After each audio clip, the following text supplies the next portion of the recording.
Guys, yung huli guys, tilapia.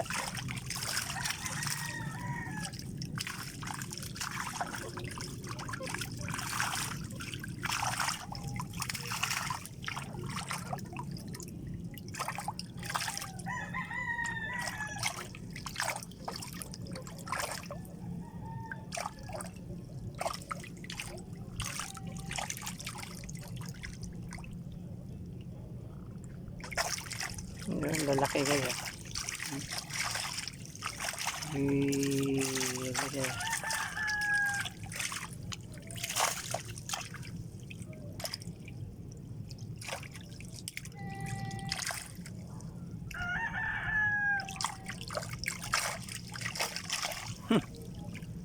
Nagwawala guys, nagwawala.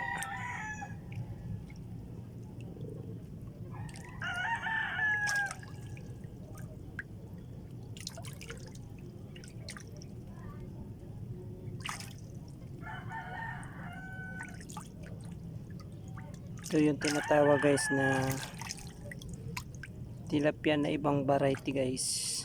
Tinatawag dito sa Bulacan na flower horn. Pero kinakain din siya guys, masarap din siya. Iba nga lang variety ng klaseng tilapia. Dito perwisyo sa ano guys, sa fish pond. Kasi kinakain niya yung similya ng sugpo tsaka bangos. Hindi gaano dito pinapansin guys sa Bulacan yung mga ganitong isda guys. Pero masarap sa guys kainin. Pwede siya alagaan guys sa aquarium. Tingnan mo guys. Guys.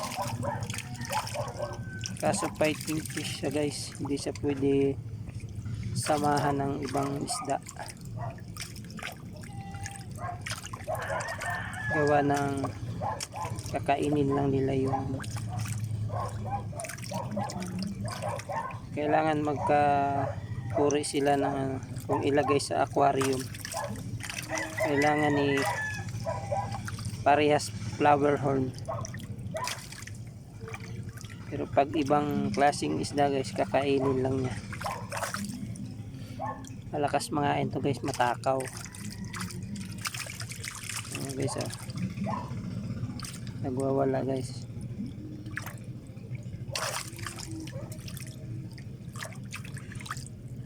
Halo sila ng tilapiyang native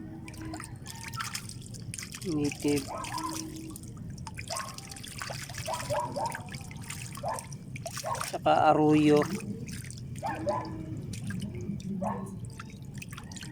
Kaya kung may imported na halo, parang wala. Native lang, tsaka arroyo, tsaka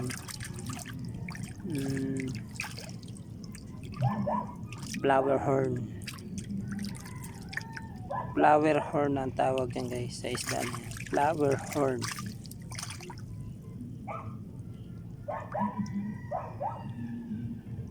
Dito sa amin guys, pag masipag ka lang, hindi ka mawawala ng ulam. Mag-umang ka lang ng screen guys sa ilog. Ito yung nahuli namin guys. Inumang namin ng screen sa ilog. Pinainan lang namin ng Integra 3000. Purina ba? Purina yung tawag. Yun lang guys. Yan lang yung kadali manghuli dito sa may Bulacan guys. Masipag ka lang, may ulam ka na.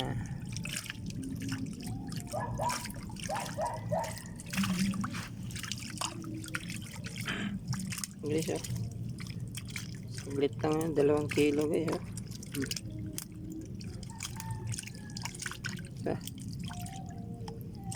Papalangawin natin guys, baka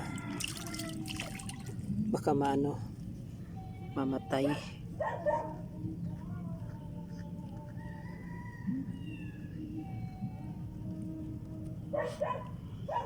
Guys, pispan guys. Ito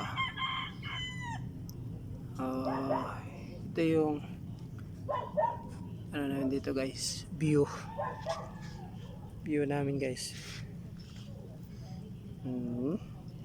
Diba guys, lipa, mangrove, yung mga kahoy guys. So doon banda guys, doon yung ilog, yun yung parte na yun, ilog, pinakamalaking ilog dito. Kasi may ano dito, parang sapa lang. Nagbunga na rin guys, yung tinanim namin ko namin na saging guys.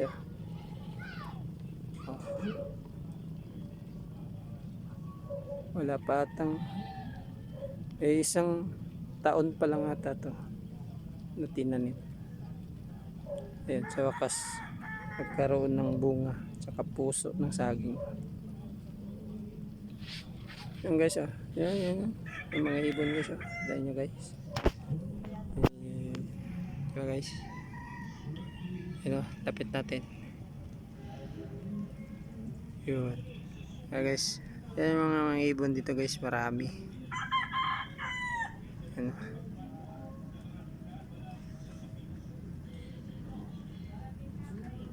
Yan guys,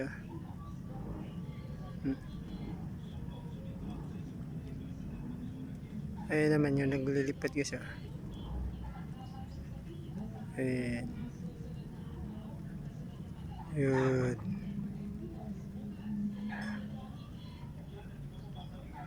Yung mga ganang isda guys, yung ganang ibon guys, yung tawag nito, nagbabantayan guys ng pag nakita niya may isda sa ilalim, bubulusok na lang.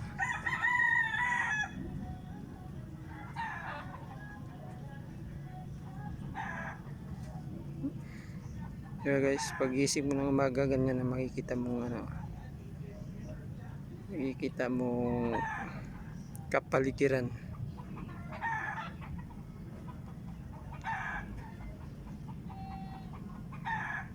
Sama ng panahon, umulan-ulan. Yan guys, malapit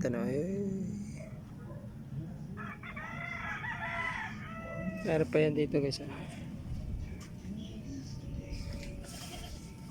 Yan guys, sa may kuryente guys. Yan sa may kuryente guys. Yun guys.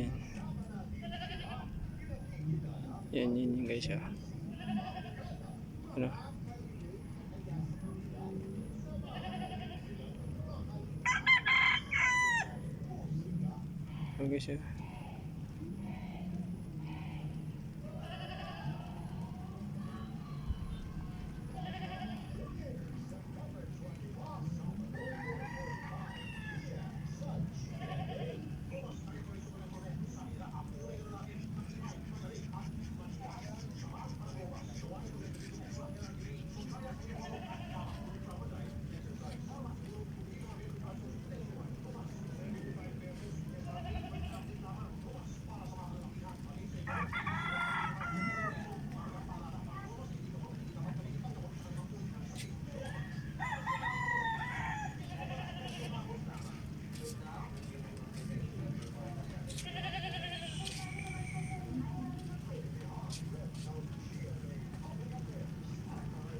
magsilong na tayo guys, umulan na.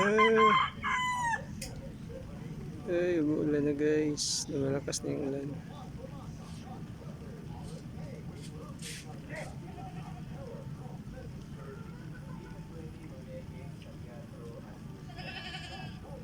Ang daming ibon guys. Ayan, pati sa may kuryente dumapo.